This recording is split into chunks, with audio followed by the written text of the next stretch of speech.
I'm sure many of you know Tui. Tui, who is now Pui, is an Eve Producers Workshop and Rotterdam Producers Lab alumnus with more than 20 years of experience as a writer, director, producer and executive producer in film, television, video and marketing communications. He trained as a script editor through the New Zealand Film Commission's first feature film lab. Isn't that correct? Yes, it is. Good. Don't talk while she's talking. And began his screen career in Don't Japan. know the rules, do you? Involved in producing stories for the US market. He later established a line production company working with Japanese TVC production companies filming in New Zealand. Tui has a film production company with his business partner Brad Harmy called Toihu Media. They currently have 5 features and 2 drama series in development and are financing one of these features and one of the drama series now. So Tui went to Cannes in May and spent a very short time in Berlin this year. But in 2016 he attended several other markets and they were effectively for him to refine. You were refining your slate really, weren't you, to narrow down to what you wanted to focus on this year. So the previous year he went to No Borders in New York, Prague, Berlin and Cannes. So Tui, can you start please by telling us about the project and the genre that you focused on in 2017 and why you made that decision to focus on that particular project? Sure. So the project that I'm currently financing is a art house drama. It's called Tender Age, and the reason I'm focusing on it because it's the first one with a market-ready script, whereas the other ones are still in various stages of other development. Yeah. Have you also gathered that there is a market for this sort of genre, this style of film? The market is decreasing day by day. But it's, well, I mean, I have a slate of a variety of projects. I've got a Indigenous film, I've got a contemporary comedy drama, I've got a period drama, I've got an action film, and I've got this film. And this film is the least commercial of all of the films, potentially. And the art house market has been shrinking for years, and it's becoming increasingly hard to finance art house films. 10 years ago it was a lot different, and Catherine knows a lot more about this than me. But it's the simple reason is that it's the one where the script is in great shape, and so it was the easiest film to take to market because you can't, even though I was pitching films last year, it comes upon you to deliver the script, and if you haven't got the script, you've been sort of pitching something, and maybe you can sort of find out who's interested in what, but they always want to read the script, and if you can't deliver the script, then you're not in very good shape, really. So, are you prepared to tell us what the budget level is for this? Yeah, it's. We've currently got it budgeted at 3.2, but it's going to be a co-pro now, so that's probably going to creep up, and that's already quite a high budget for a film of this type. So you went with a co-pro. So were your primary appointments with sales agents or producers? I was speaking essentially to sales. So my path to get to Cannes, which is the last market that I went to in May of this year. So I started pitching a lot of my films last year. I went to 37 South, which Alex will talk about. Then I was in Prague. Then I went to No Borders in New York because I was luckily selected to take just primarily based on my film Tender Age to go to No Borders.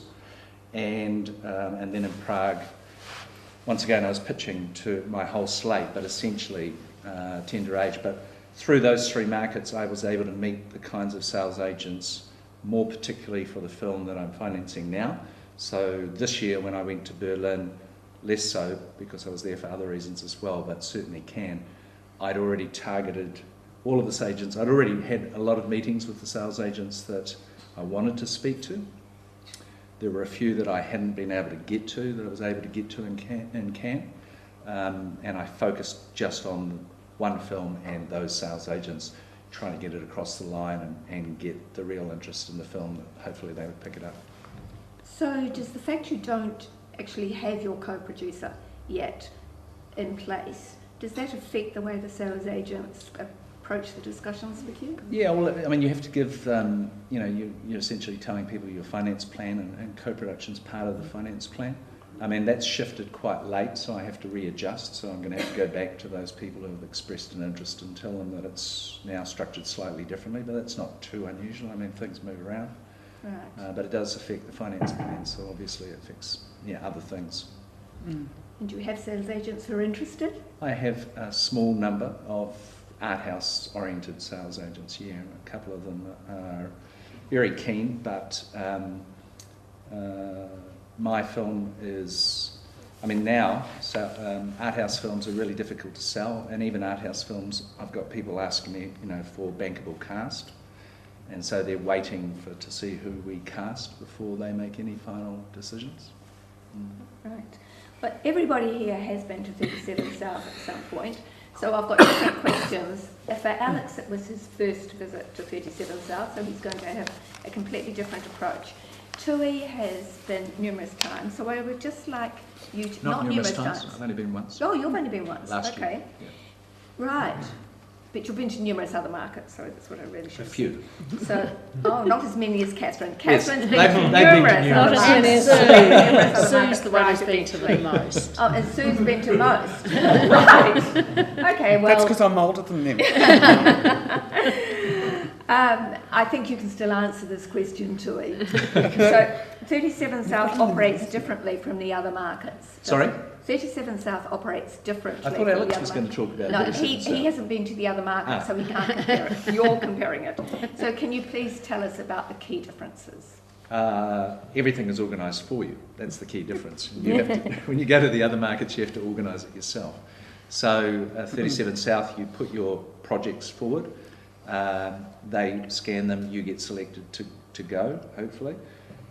They take that information that you've given about your projects and they send it out to the sales agents in advance. Those sales agents decide which people they would like to talk to. They indicate that back to 37 South. They set up the meetings, and there is an opportunity for you to increase those meetings when you're there, but essentially all of the meetings are set for you, whereas when you go to all of the other markets, you've got to hustle and get the meetings yourself by communicating with the sales agents in advance. The other difference with 37 South is they're only there to hear pitches. Well, that's all they're meant to be there for. What are you saying? Whereas in Europe, they're selling. Yeah. Oh, And so they're, you're less important because they're trying to sell stuff before they think about buying stuff. Right. Yeah. So did I just understand correctly that even if the Film Commission was prepared to fund you to attend, that you could be turned down by 37 South if you don't? Yes. So yeah. yes. Right. Yeah. Well, Well, sort of. you don't get to be funded until you're selected. Ah, right. Yeah. Okay. Yes, it's the selection rather than the Film Commission. And then hopefully, because you've been selected, the Film Commission will support you to go. But they don't always. No. Right. Okay. Right. Thank you. Alex. So Alex has, even though this is his first market, 37 South, or basically his first market, he actually has 20 years experience directing and producing high-rating and critically acclaimed documentary and docudrama productions for domestic and for international television. He has been a staff producer at both NHNZ and the Gibson Group. For the past 6 years, Alex has been a freelance director-producer, during which time he has produced Freshwater Coconut and co-produced 2 independently financed feature films, The Cure and Contract Killers, both of which have sold into numerous international territories. He has also continued to direct and produce international documentaries, including Wild Survivor for National Geographic, amongst other screen projects. In 2016-17, Alex was co-EP and co-producer on telefeature Resolve, working with production company Screen Time. He's recently returned from field directing a 3-week shoot in China and is now in post-production on 3 short films, Cleaver, No Shame and Zealandia. Alex is currently in development on a range of feature films and television projects with a number of directors and writers across a variety of genres. So 37 South in 2017 was his first major market. He had previously been to Film Mart in Hong Kong some years ago. So, how did you find the experience, Alex? Did you go alone? How many meetings did you have? And how did you get those meetings? I didn't go alone. I don't mean personally. No, no, I didn't go with anyone. Don't tell my wife.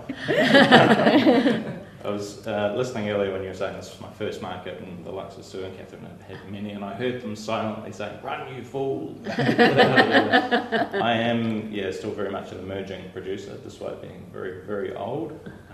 And it was my first market of any significance. I did attend Film Mart in 2014, I think it was, but I think it was the only New Zealand producer there, and it was an eye-opener, and as a big, bad, scary business market, there was no Where is art. Film Mart? Film Mart's in Hong Kong, and it was there's no art and love in Film Mart. It was all business all the time, which was fantastic to see. But I did feel like a tiny scale on a tiny fish in a giant ocean at Film Mart. But 37 South, I think, is fantastically well designed for early stage producers, if you like. So, as Tui says, you pitch your slate of projects to to 37 South. If they select you in, then you then apply to Film Commission for travel support, and I think it's capped for 37 South at $2,500. So, but because it's close, and relatively cheap being in Australia, it covered my costs ultimately to get there. What are the registration fees? I think it was $700, something like that. Not that much. No, it's 400 or 500. Yes, $400 or it's under 500. 500. Okay. Yeah, under 500 apparently. Right. Felt like more. Yeah. And so how many appointments did you get? I had about 25 meetings arranged for me. So when you turn up, literally the day or the day before you turn up, you get given your booklet of these are who you're seeing at 20-minute intervals across 3 or 4 days. And then around that there are round tables that you can attend. So you put your name down at the beginning of the day. If, for instance, I didn't get a meeting lined up with Embankment, and I thought I still really want to know what Embankment are talking about, so I signed up on the day that they were doing a round table and went and sat with half a dozen other producers to hear what Embankment were all about. Whereas the other meetings that were arranged were one-on-one with the distributor or the sales agent and myself. So what's the concept for the round tables? That they can pick up the people they haven't had time for and at least give them a minute or two? yeah, it seemed like charity basically from the bigger sales agents going, oh right, well we don't really want to see Alex and the other 2 big producers who are kicking around. Can I just interrupt here just for a tick? And I should declare a conflict of interest. I actually work for the 37 South market, so I don't know how much it costs because I've never paid. But there is a combination of things insofar as that you will have meetings scheduled for you by the 37 South market staff. Yes. And that's the 25 odd that I talked about. So Yeah.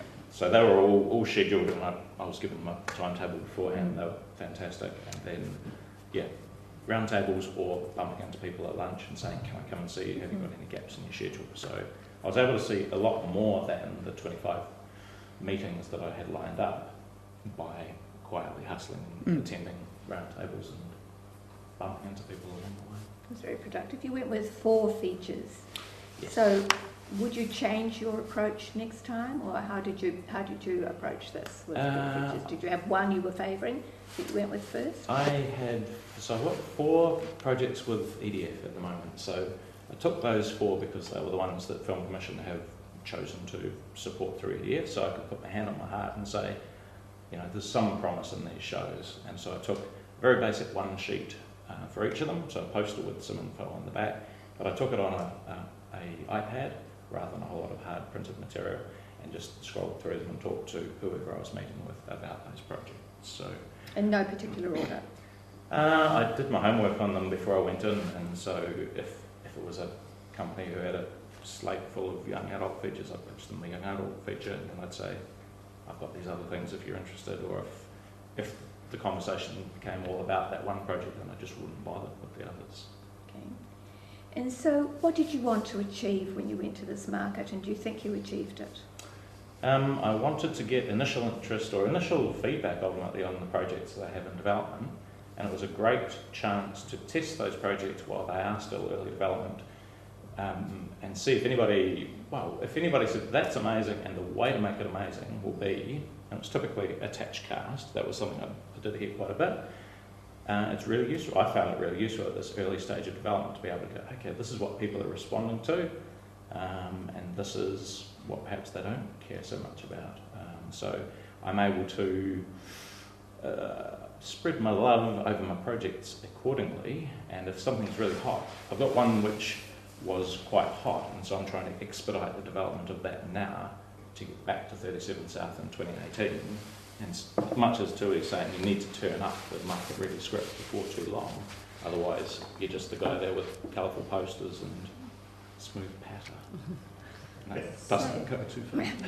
So you're proposing to not attend another market in the next 12 months. You're going to take 12 months further in development of this hot script, are you? That's not accurate. I'm going to go to 37 South in July 2018. Right. So with my dead hot script and the others, which are, I'm still giving them love and they're moving along, but there was one in particular that will give me the entree back into 37 South. Okay. So what's your overall impression of 37 South? I loved it. It was fantastic. It was caring and sharing, and I think it's probably unlike a lot of the other festivals, markets in that way. So maybe I've got a rosy view of markets now, but I found it a great intro market as a essentially first time attendee at markets, because you're held by the hand and you're given a lot more time with sales agents and distributors than I imagine you would do at some of the major markets. It's very, very well run. Mark and Claire and the likes of Sue, who run MIF, run 37 South, do a fantastic job of keeping everybody moving through. The social events are great. A lot of people at similar sort of level as me there, and just on your back doorstep ultimately, so well worthwhile. Right, thank you. So, yes, you. So from boutique cinema manager, film distributor and executive producer here and in Australia, Sue has been a key figure in New Zealand's screen industry for many years. She's reading your bio. As TVNZ's film investment manager, she helped finance landmark films like Once Were Warriors, Desperate Remedies and Peter Jackson's Brain Dead. She headed the film unit, overseeing its transition from TVNZ to a Jackson-owned enterprise, hosting films including The Last Samurai, Castaway and Lord of the Rings. Sue is now a widely respected industry consultant both in New Zealand and Australia. With business partner Andrew Beattie, she's producer of Bad House, the Australian-New Zealand co-production Duffy, John Carpenter's Rebirth Island with Sandy King, and Gluttons for Punishment with Australian EP Richard Stewart. Sue is co-producing Book of Secrets based on Fiona Kidman's best-selling novel with Robin Lang and Canadian co-producers Vertical Productions. So Sue also went to 37 South, obviously, but she went to AFM, and she's our only producer here who has been to AFM this last year. She started out in markets, going to markets as a buyer, then as a sales agent, and now as a producer. So I guess being the buyer was the best role. Without doubt. And to this day, I wonder why I stopped doing that. Because one of the things I think a lot of people don't discuss is the first time you go out to a market, it's truly terrifying. There's nothing you can do about that. Hopefully, with the support of entities like the New Zealand Film Commission, there's a camaraderie amongst the producers which is very beneficial, and that actually takes the edge off what it's like. The first time I went as a buyer, my bosses decided I was also going to sell their film, and they told me that 2 days before I went there. I'd only just got my straps on buying, and I thought that the can was hideous.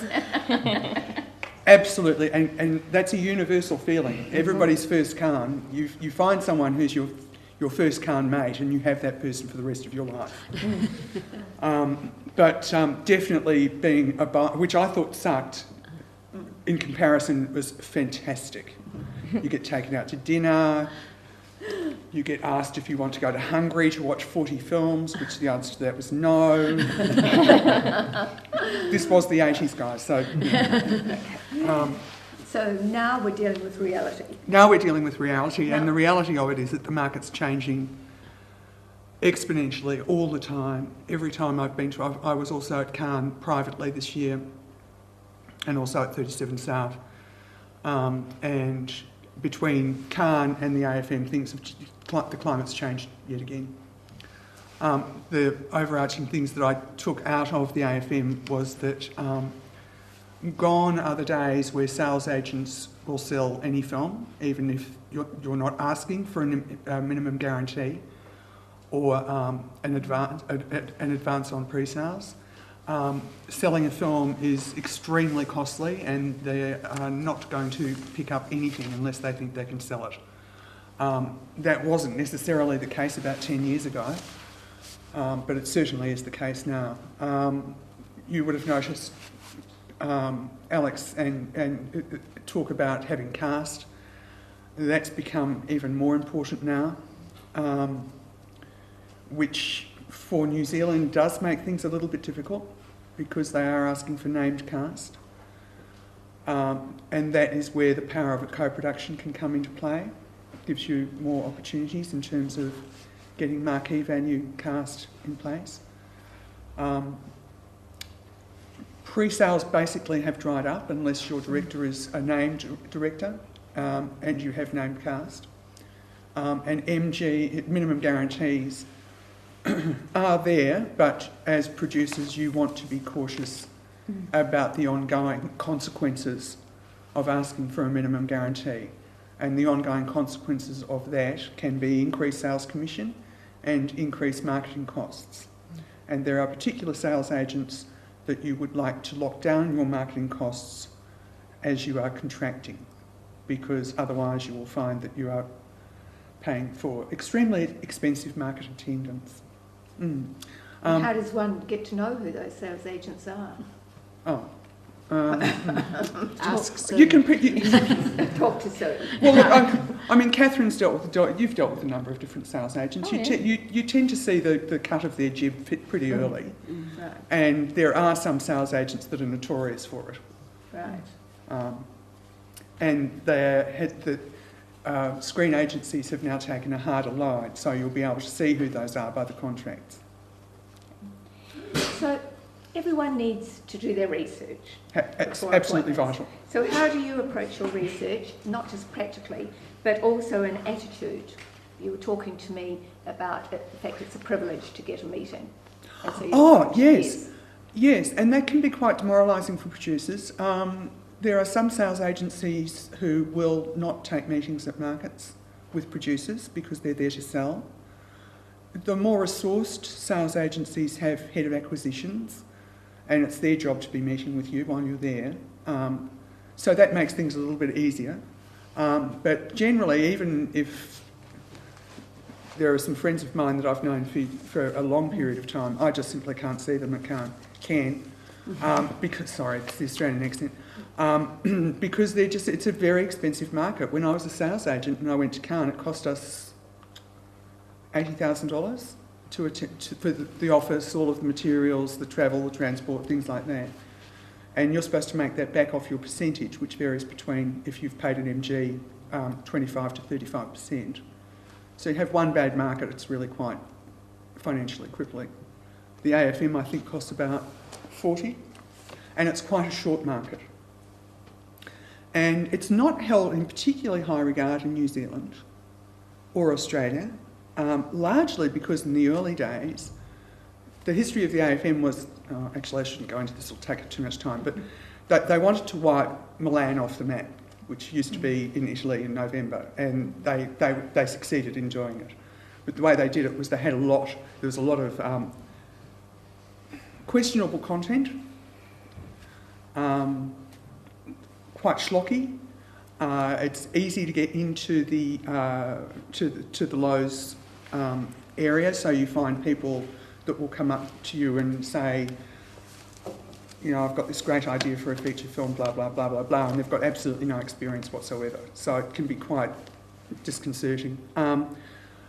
Having said that, I think that the AFM is extremely valuable because a lot of the Europeans are coming over, and that makes it more cost effective than going to Cannes. This year they closed up very early. They closed up on Tuesday night. The market was actually supposed to finish on Thursday. Why was that? Traffic was slow. Right. And there were two camps, and there generally are always two camps. There were the people that were complaining about the fact that there were, from the sales agent's point of view, there were the agents were complaining that they didn't have a good market. So I'd be interested to see how that's going to impact on next year's attendance. And then there were the other sales agents that had the right films at the right time, that had a fantastic market. And that will always be the case. The emerging trends at the moment in terms of genre is horror has found its way back in. Most sales agents now have at least one on their slate. Art house is tough. It's got to be really distinctive. It's got to be... They keep on using this term elevated. I don't really understand what that means, so... Better. More compelling? Fresh? I don't know. I don't know, but... That's why yours isn't. Yeah. Gosh, it's only taken me 35 years. So I think that's interesting. I think the other thing too is that as producers, if you want to make money at the end of the day, and I hope you all do, is to work out what your budget should be in terms of a price point within the marketplace. There are an enormous amount of horror films that are made for about the 2.5-3 million. They'll probably get the first 1.5 back, but then after that it's execution dependent. And if you want the film to go into profit, it's better to do the Asian way, which is to work out how much you think you can get in the marketplace and then do your budget around that, if you can. And that's what we've done with the horror film that I was presenting up there. So how easy is it for you to get meetings then? If they close this market earlier, does this mean there's a shortage of meetings? People aren't lining up for meetings, or what? What's the story?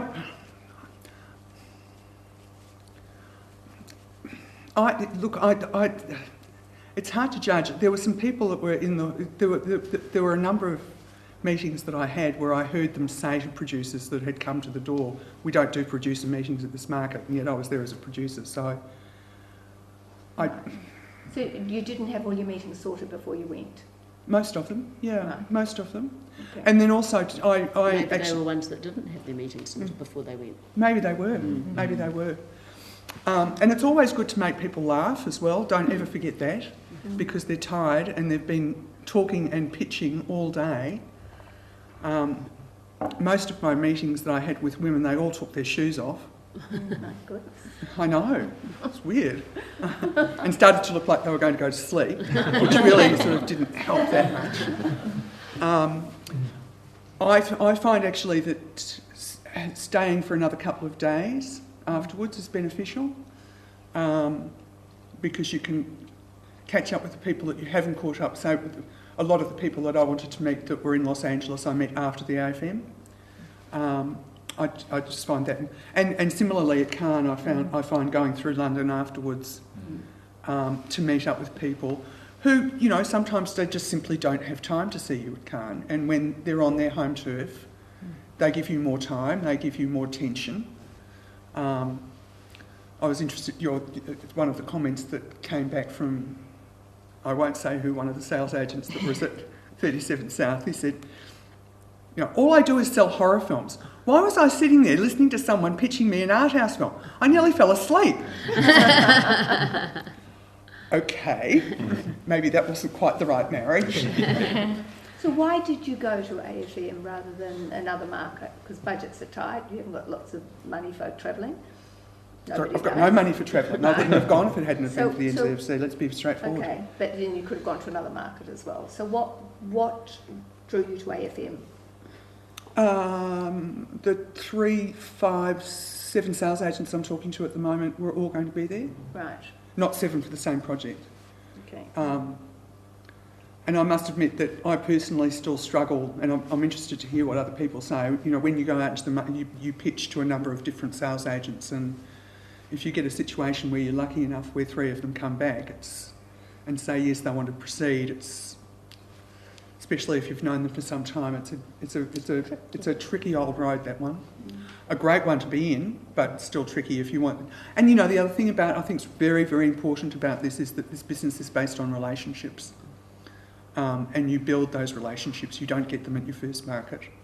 And that's why I think 37 South is a really great entree, because it means that you're not going in cold. You can go to Cairn afterwards. It's extremely cost effective. It's taken 10 years to get it to where it is now. It's cost a lot of money. And I think it's a wonderful resource for New Zealand producers. So I would firmly recommend that if you can, think about it. Even if you don't get funding from the Film Commission, I think it's still worth the money to go, personally. So you turn up, you've got these meetings, you're there for a minute, and it's patently obvious that the person you're talking to is not interested in what you're pitching. That happened to me. That happened then. Yeah. Okay, do you finish the meeting, or what do you do with the rest of the time that you've got allocated? This was my animated feature film, and I knew within the first minute and a half that I'd lost them, which means that I need to change the pitch. But no, it's the subject matter that wasn't really what they were after. I think then I was with my executive producer, so we kept talking about some of the advantages of the project that they hadn't thought about before. It is quite a tough subject. It's an animated feature film about Gallipoli told from Simpson's Donkey's point of view, and so I find, especially, sorry guys, men. It's a really tough sell with men. It's great with women. Who knows why? So what we'd done then was we'd done a lot of research on it, and they said, war and kids don't work, and actually we're not talking about tinies, we're talking about 8. And we discovered through our research that most European countries, certainly England, start teaching their children about war at around about 8. And they use animals as the window into that. Well, Americans are the only country in the world that don't do that, so they were really surprised to hear that. Again, it's a project that a lot of people consider will be Australia, New Zealand, UK and some European territories, and animation's expensive, and it takes a long time, so the cost of money is massive. So they zoned out. So what do you do with the rest of your time? Are you working on building I ate their home-cooked sweets, which were fantastic. And I've known Richard Guardian. Right. So it was someone you knew. So I didn't know he was working for the company. This guy he just pops up at every market he's working for someone new. We just spoke about what they were interested in. Just took the idea that this is something that I can use as an information gathering exercise. Not get too grumpy because I didn't get my way. That's a really bad way of going to a meeting. And just worked out what they were interested in. So next time I go and see them, if I've got something, I can talk to them about it. I've dealt with people for 25 years and never worked with them. And then someday something will happen. Maybe. Okay, thank you. Pleasure. I seem to have jumped to Robin. You all didn't sit in the order I psychologically put out to you. Robin. Yes. So Robin Murphy, you should probably all know in Wellington, grew up around filmmaking when her father started making films when she was 5 years old. She's worked in the New Zealand film industry for over 35 years, crewing on numerous feature films and television dramas, ranging from the 1981 classic film Goodbye Pork Pie to the Lord of the Rings trilogy, Outrageous Fortune, and most recently Pork Pie, the remake. She's produced 8 short films, including Run, which was awarded a special jury prize at the Cannes Film Festival in 2007.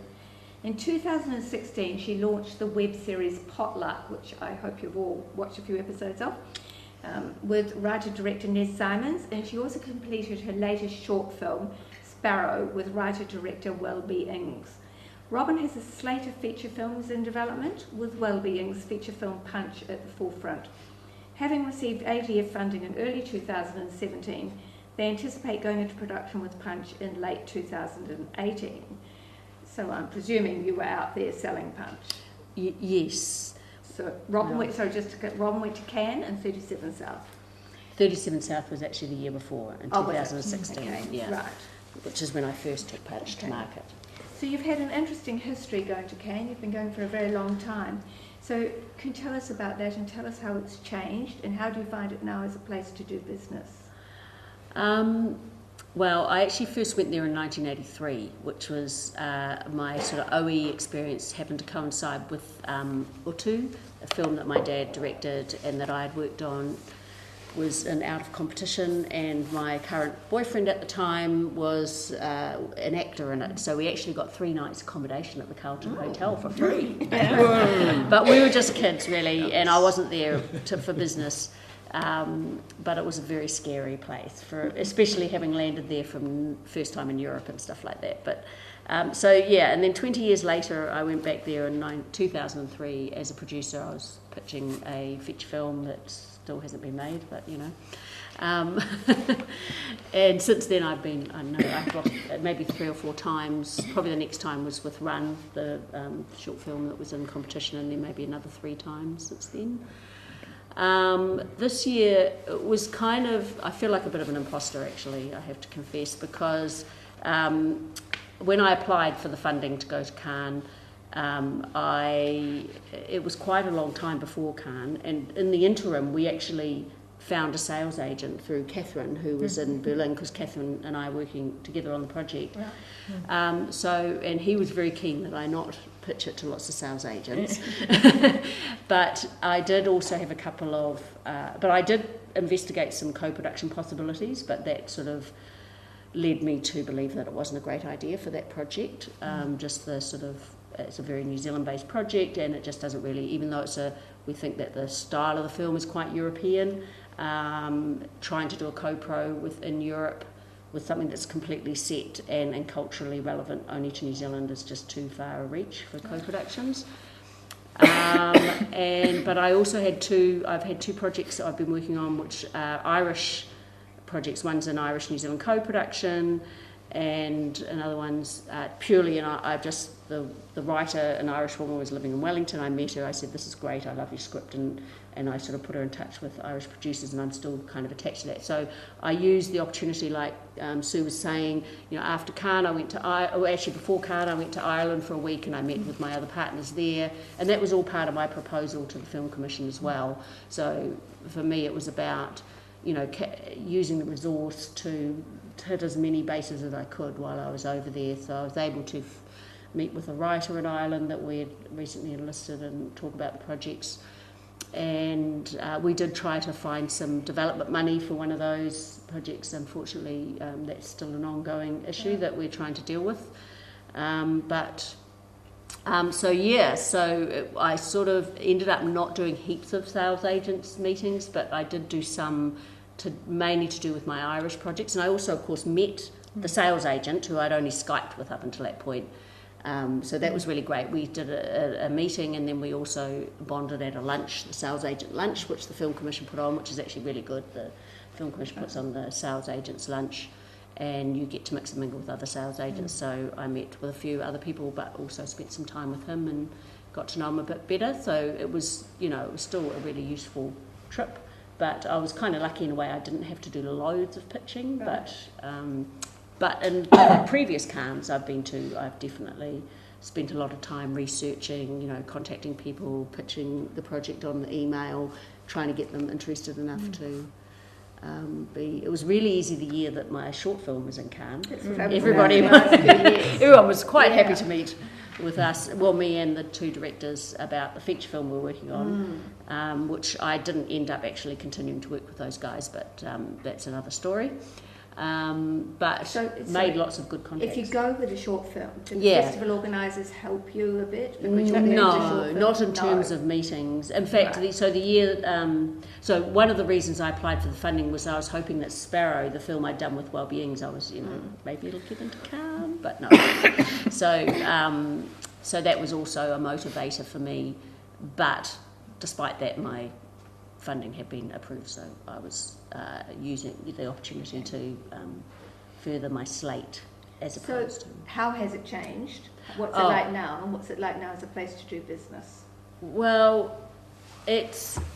I think a lot of what's, money's tight. You can't, trying to get pre-sales. Even the guy who loves our project and wants to be the world sales agent for it, we can't get an advance for it. And it is an art house film, so, but so it's a really hard sell It's a really, it's a gay coming-of-age boxing story set in small-town New Zealand in 1984. So it's very specific, but it's a very important story, and it's got a lot about history, and it's also about, sexuality and prejudice and those kind of things that are really important stories to tell. So that's why I'm still passionate about it, and I'm pretty sure we're going to get it made. But and so, why do you go to Cannes and not other markets?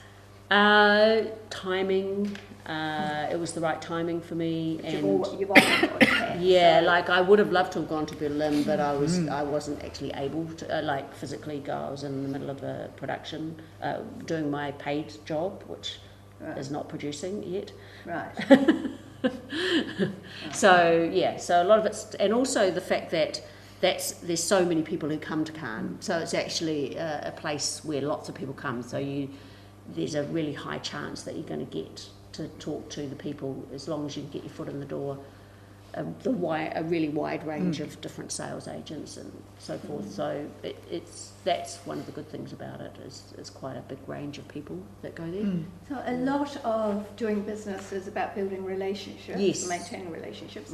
So have you found that the key people are changing in the roles? Is there much turnover, or is a sales agent there for some time? Or you turn up and you don't know anybody, you're starting again? No, it varies. I mean, the same faces are there over the years, definitely, and there's some now. Companies? Yes, they sometimes change companies, sometimes they don't. I mean,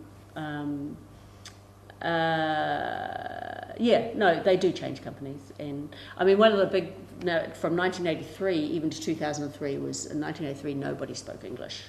And it was really difficult just to order something at a restaurant. But now it's a much more international place, and I keep forgetting that. yeah, it's like we would just point at the menu and just hope that it was something we liked, And do the participants who come up from Asia, most of them speaking English now? English That is would the be international language. Yeah, Right. definitely. Yes. And US dollars, unfortunately, is the international currency. Right. Okay. Catherine. So Catherine is producer and owner of Blue Skin Films. She's an officer of the New Zealand Order of Merit for Services to Film, a member of the Asia Pacific Screen Academy, and she received the South Pacific Pictures Award for Achievement in Film at the 2014 WIFT Awards. As Sparta New Zealand Independent Producer of the Year in 2011, amongst many other prizes and honours. And in 2002, she established Blue Skin Films, which has an international award-winning feature, short and documentary slate, including The Orator and 1000 Ropes. The films have participated worldwide, including at Berlin, Venice, Cannes, Sundance, Toronto Film Festival, and the Academy Awards, so the full suite of A-list festivals. The company currently has an active advanced development co-productions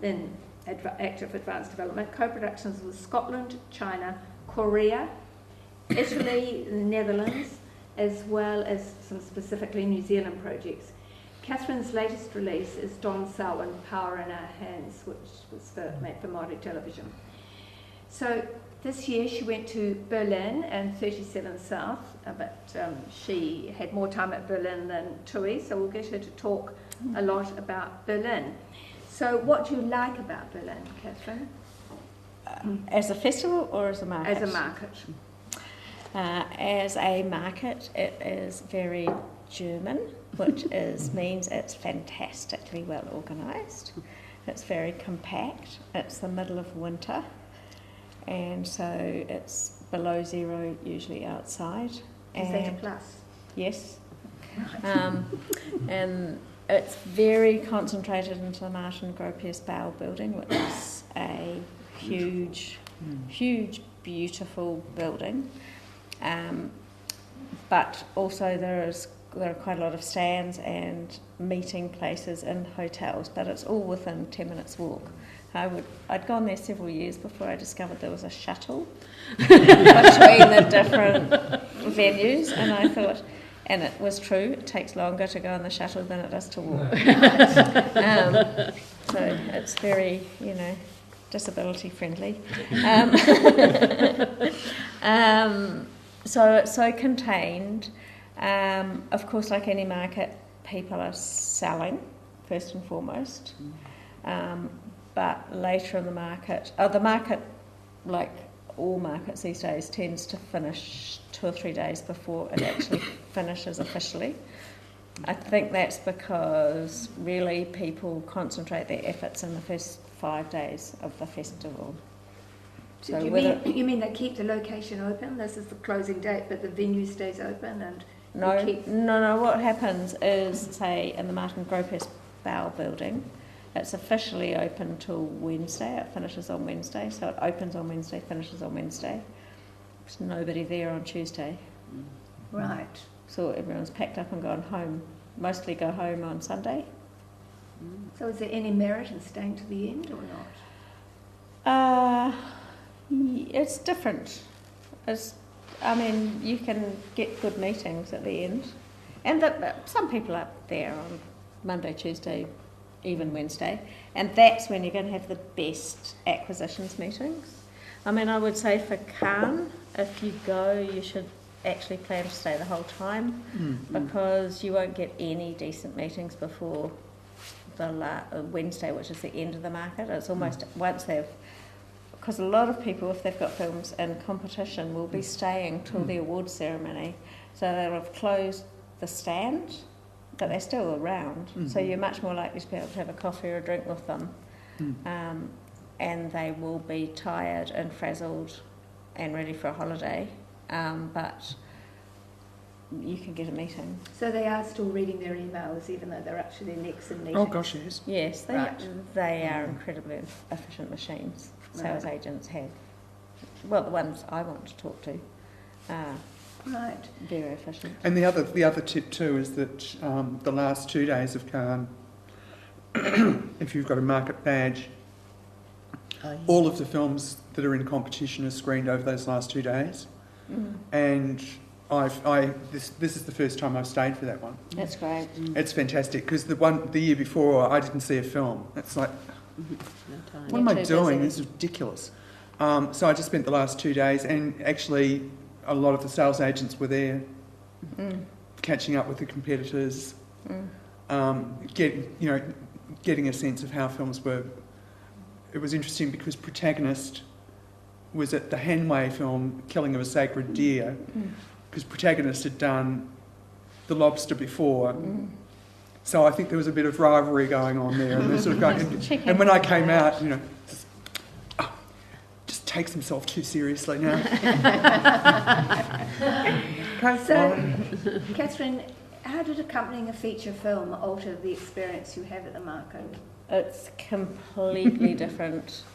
If you've got a film, and I've had quite a lot of films in fairly high-profile positions. As Robin said, that my first time ever to Cannes, I had a film in Critics Week. I didn't really know what to talk to anyone about, but everyone wanted to talk to me. I was still kind of jet lagged from finishing the shoot of Two Cars One Night, and getting Te Rangiwairau actually on film with subtitles and everything for Cannes. So I was completely spaced out by the time I got to Cannes. Right. And didn't know which way was up. And it's pretty terrifying. But when you've got a film in a festival, you spend every day sort of sucked into the screenings of your film.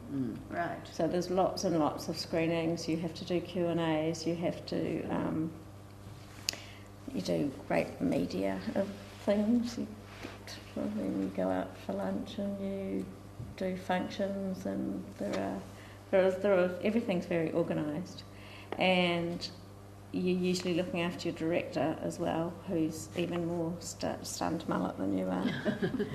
So you don't really have time to pitch your next project at the same market? You do. Well, you do, but you've got quite a lot of credibility when you've got a film in a really high-profile section. Right. And it's... So how do you find time? If you're in that position, you know that you should be using that credibility, but yet you make use of every moment. You do once you've been to a few markets, and it takes quite a few, believe me, you know people. So you see them in the street, you see them at parties. I'm not very good at parties. I remember one, I think it was in Berlin, where I really wanted to go home and go to sleep. I really wanted to do that. And I said I had to go to the Canada party, and I was allowed to go home after I met 3 people I hadn't met before. So all of the markets, or most of the markets, I'm presuming, have got panels and forums that are running throughout the markets. Do you attend these? If I can fit them in, and if I'm interested. Town has a very big sort of the next program. You're usually pretty busy. They're often quite hard. I mean, the good ones are hard to get into. There are various European funded panels that are, inside the Palais, and they're giant. Like, there are hundreds and hundreds of people at them. I went to a really good one though. That was a panel on a few years ago about women directors. And I think the best comment on that panel was that the best opportunity for a woman was to be called Alice, because all the films in Cannes that year were made by people called Alice. And overall, boys should be called John. Right. But if you want a future as a woman director, you should be called Alice. That gave you a good chance. So that's good for Jane Campion's daughter. So how long do you go for then? Do you go for the entire length of the market? Well, the markets are always much shorter than the festival. Right. So what I would say is that, if you're in a project market, obviously you have to sign into the whole length. Right. So 37 South or Rotterdam or the Asia project market. I think I'm the only person that's ever been to the Asia project market in Busan. That was quite hard because mostly they didn't speak English. Yeah, no, I've been there a couple of times too. Yeah, it's getting easier. So we were selected in a kind of group, but it was was great to meet all the distributors and sales agents from Korea, but it was quite, you were there. And the food's outstanding. So we're not talking about Love food, we've got Hotel wasn't 19 bad minutes left. Catherine, because we're really tight on time, you've been to a number of markets, so I'm just going to read through them one by one, and you tell me whether you'd go there again, or tell everybody whether you'd go there again, and if not, why not? Shanghai. It's fun. It's not really a good place for business. It looks like a market. I guess you'd go if you had the right project and you needed to meet certain people there. Okay, Beijing. Beijing, a little bit the same. It's really hard working in China. It's really hard. I feel like I'm a complete, who said there were a scale on a little fish in a very big ocean. Working in China definitely makes you feel that. But if you've got specific objectives, shouldn't say this when you're recording it, but I tend to try and set my objective for the market to a point where they're totally achievable. Right. And then everything else is a benefit. Yes, that's very sensible. because markets are so demoralising. Yeah. You've spoken about Busan, we've covered Cannes, Berlin, Venice. Oh, Venice is wonderful. Venice is the most elegant festival. Right. And that we're talking about doing business here, or are we? Well, I haven't been there since the market really got up and going. Mostly the really good thing about Venice is that it comes just before Toronto, and mostly people are checking out. So all the business people who are there, all the sales agents and distributors who are there, are watching films and checking things out. And so actually, weirdly, you kind of have casual, useful meetings. It's, you have, I can remember one very famous, now slightly in disrepute, sales agent circling us while we were having a meeting with our publicity agents on the terrace, clearly wondering who we were, because he did know who the publicist was. Right. And he was Right. very interested in Interesting. No stalked borders? us. That's a really No good tip. borders. Okay. Moving along fast. No borders. No Borders. No Borders was a really good project market. The year I went was the 2008. You've been to, haven't you, Tui? So 2008, just before the crash, I met a great deal of people from hedge funds, and intuitively I felt a little bemused about how it was going to work. But actually, I also couldn't see how you could mix public funding from New Zealand with a hedge fund. Rotterdam? Rotterdam's a great market, great festival. They have I think we've Cinema. but all been to the several of us. You I've been haven't? to Rotterdam. Tui, Yeah, yeah, we've all been to Rotterdam Lab, which is a great introduction to a market, a European market, and they have Cinemart, which is a co-production market alongside of it. Right. I guess one of the challenges for the co-production markets is a co-production in Europe is quite a different thing from a co-production as we know it. Right. Okay. Because it's really easy to, get, in the old days, get your film stock from this country and have it processed in that country, and really there's just a Hiding cameras and it's just half an hour's train ride between the different countries. So all the co-productions I'm working on at the moment are completely exhausting, because I'm having meetings at 11 o'clock at night and at 7 in the morning, and say the Korea one, we have to tie in LA, Seoul and New Zealand.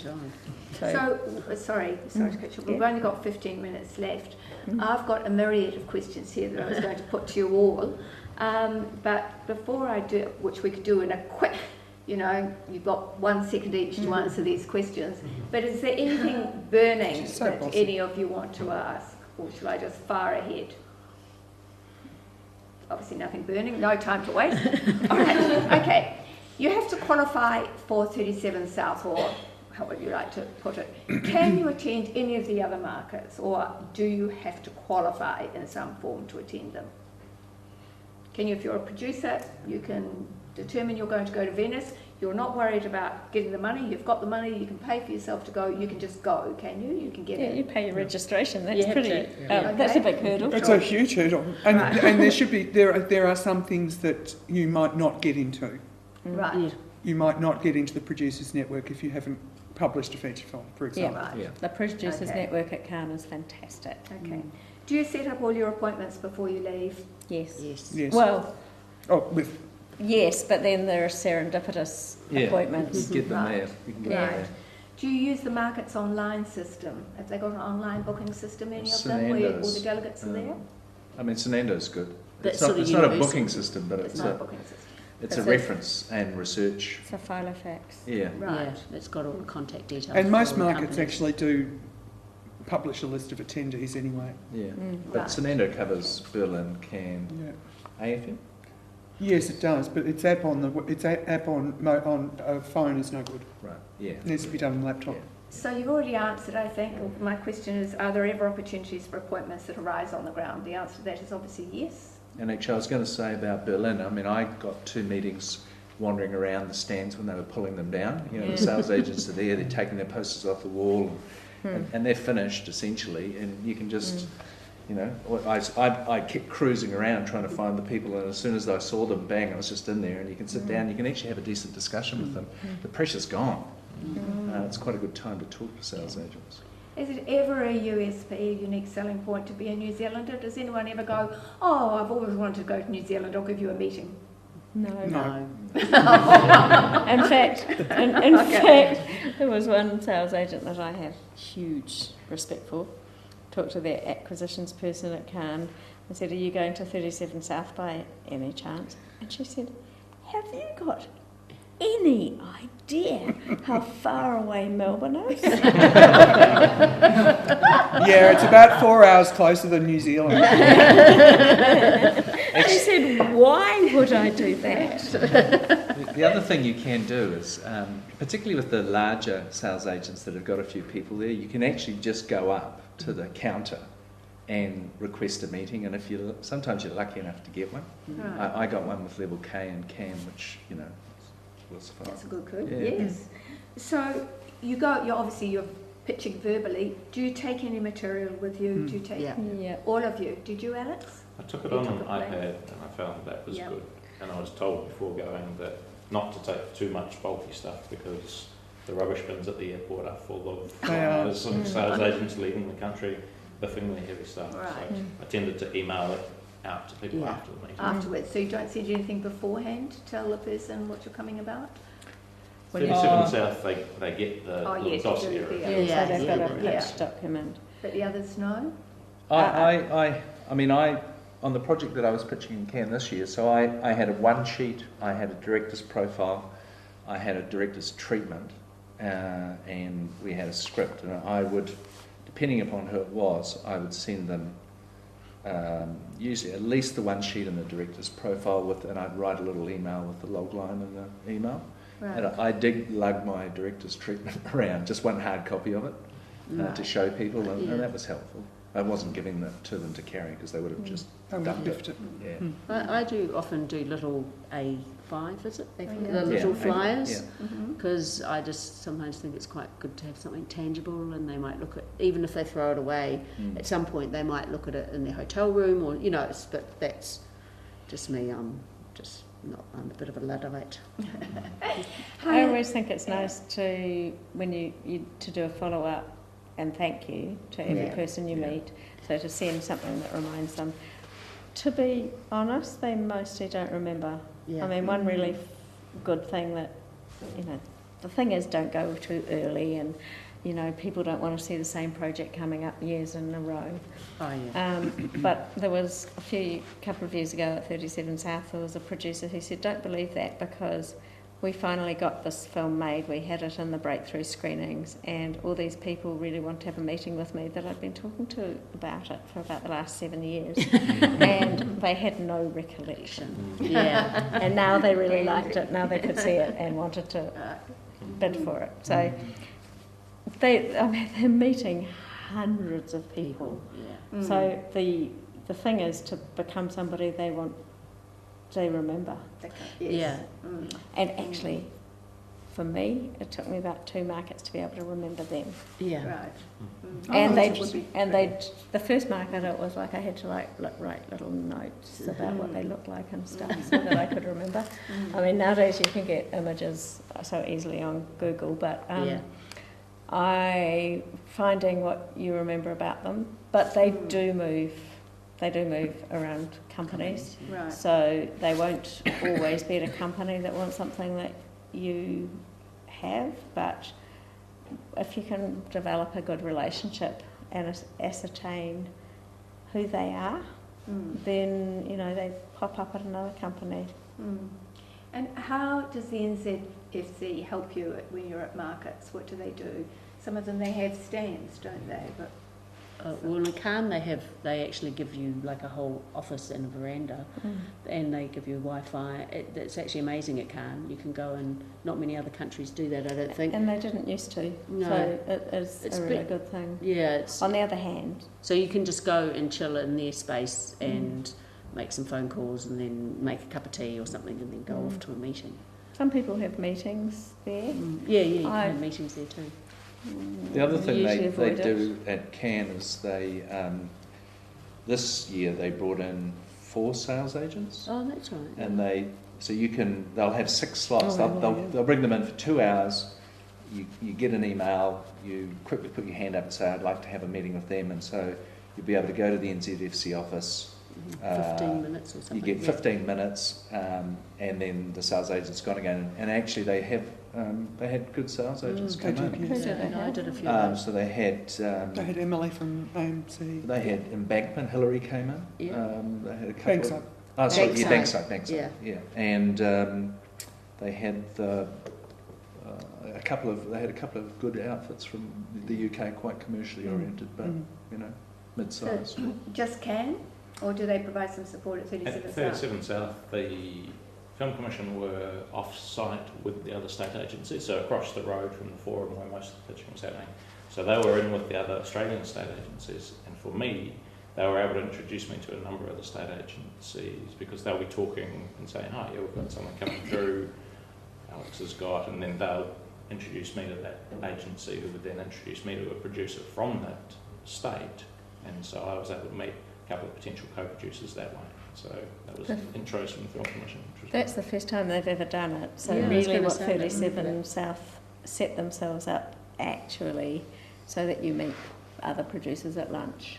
And so I have found that building those friendships not mediated by a state agency is by far the best way of doing it. Okay. Were there any trends at the markets that you noticed at the markets you attended this year? I think I've covered the ones that I think jumped out at me. Right, horror. Well, Horror. the increase in horror, the decrease, the need to really sharpen the focus on art house. Bear in mind that it's become an incredibly competitive marketplace now. The volume of independent films that have been produced in the last 5 to 6 years, I think, has increased by a factor of 3, which doesn't really help us. So your projects sort of really stand out. And also the fact that sales agents will not sell films just because they don't have to pay for them. MGs are tough and pre-sales are tougher. Actually, I made some notes. Mark Gooder from Cornerstone Films spoke at Sparta just like 2 weeks ago, 3 weeks ago, and he said some really interesting things that I thought were quite relevant, so I wrote them down. He was basically saying, for them, a strong piece of material, well packaged and at the right price point, which is what you mentioned. They sell film by film now, whereas before they used to just, buy films. But now it's so dependent. And his view on New Zealand films was films that transcend the domestic model, that really travel and really sell. The test for New Zealand film is the storytelling and the ideas, because there's no name, cast and director.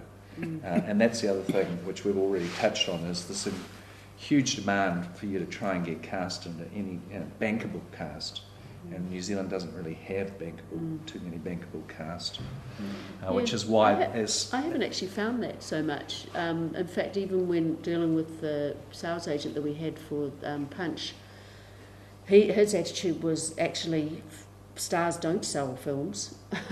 Yeah, well, and you should just get the best actors for the role. Some sales agents are different, like Match Factory, for example. They don't give a toss about cast. No. But a lot of them do now. They've very, very specific taste. Yeah.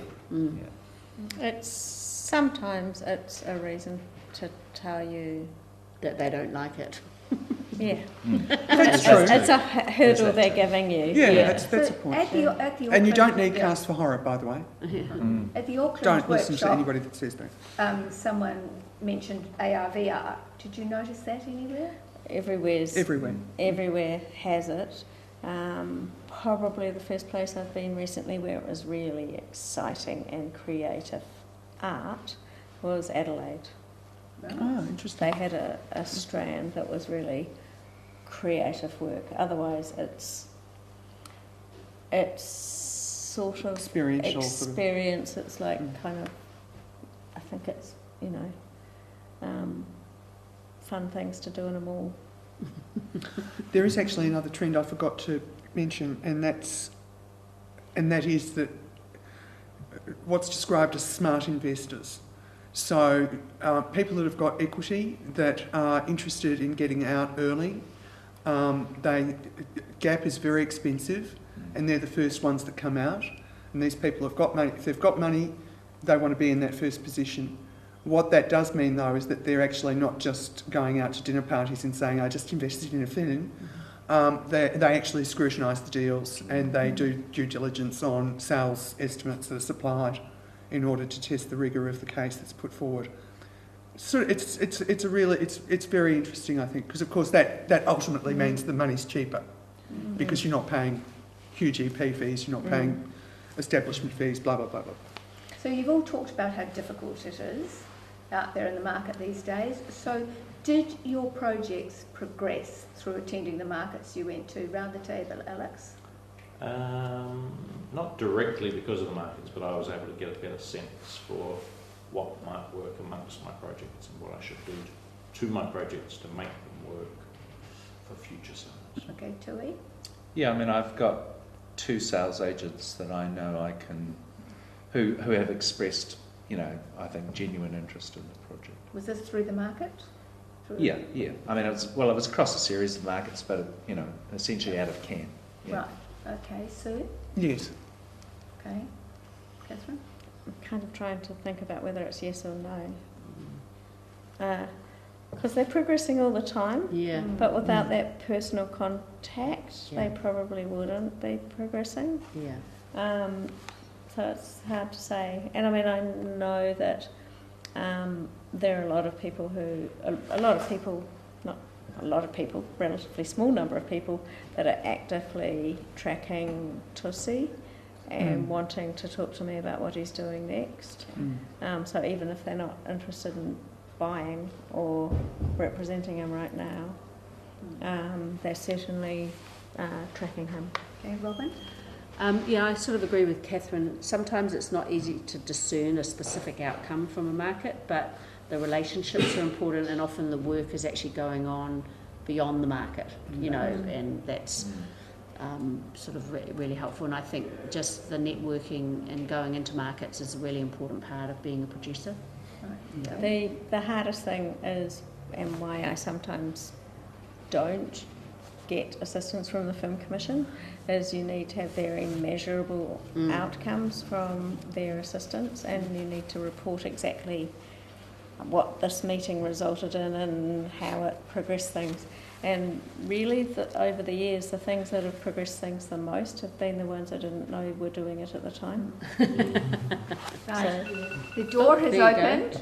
The clock is timed out, so it's time to finish. And So she who thank must you. be If you have obeyed. any other questions, you'll have to corner everybody outside. We've got to vacate the